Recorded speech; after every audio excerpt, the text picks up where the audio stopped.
राजस्थान में मारवाड़ है तो मारवाड़ी ऊँट लेके आते हैं कि नहीं? मारवाड़ के मरुस्थलों में राठौर राजपूत समाज होता है।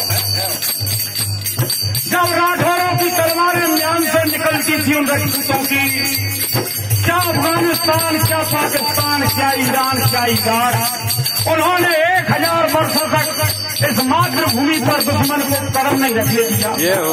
मातृभूमि की रक्षा के हेतु अरे खून की गंगा जमुना बहा गई, उन्होंने अपनी धरती माता की रक्षा के लिए, धन्य उन राजपूत वीर क्षत्रियों के लिए।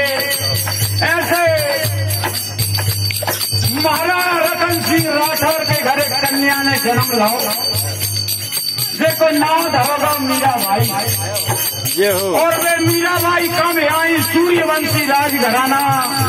जब अकबर बादशाह के चरणों में सारे राजाओं ने, सब वंशों ने मुकुट उतार बैठे, तब सूर्यवंशी सिसोदिया राजघराना चित्तौड़गढ़ के महाराणा प्रताप ने उन मुसलमानों की ताकतों को तलवारों पर उछाल दिया था, तोड़ दिया था। अपन सकल पानीदार क्षत्रियों ने महाराणा प्रताप का साथ दिया था। और क्या तो हे बंधुओं, ऐसे सूर्यवंशी राजघराने में भी आई महाराणा प्रताप के आंगले पुराने भाई के बोल रहा। विचार करो, ऐसे राजघराने की बेटी है, राजघराने की बहू बनी, दौलत की सुखों की कोई कमी थी क्या? लेकिन उन्होंने अपने कन्हैया के चरणों में प्रेम लगाया, मोर मुकुट वंशी वारे को हृदय में बसाया। और क्या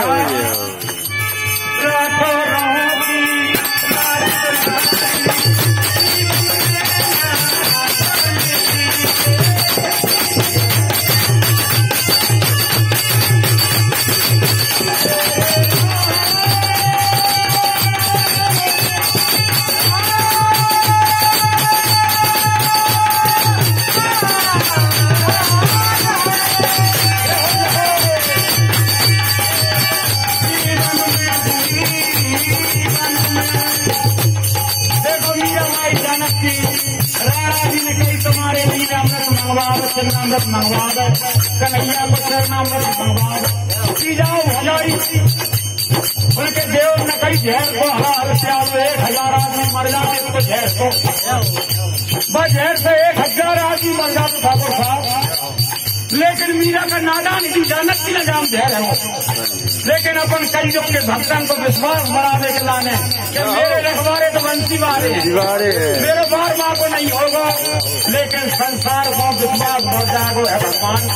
मायापति कन्हैया संसार में हैंगे और क्या